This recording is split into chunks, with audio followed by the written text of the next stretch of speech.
Welcome to Blizzard Fire. We hope this video helps fire up your solution.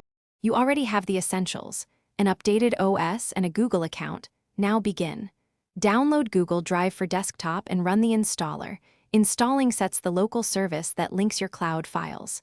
Once installed, sign in with your Google credentials and allow the app permissions to access files and folders.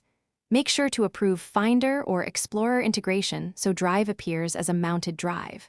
Once done, Drive will initialize background syncing. This creates the bridge between your cloud storage and desktop file system. Next, you decide how files appear. Choose Stream to save disk space or Mirror to keep local copies for offline access.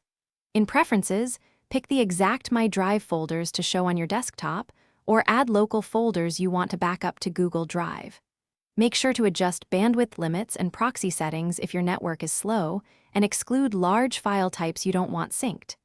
Once you confirm selections, Drive will begin building local pointers or downloading files. This is the critical middle step.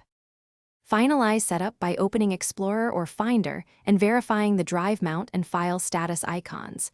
Synced files show a green check, streamed files show a cloud.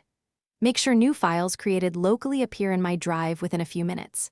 If something looks off, pause and resume syncing, or quit and reopen the Drive app to force a refresh.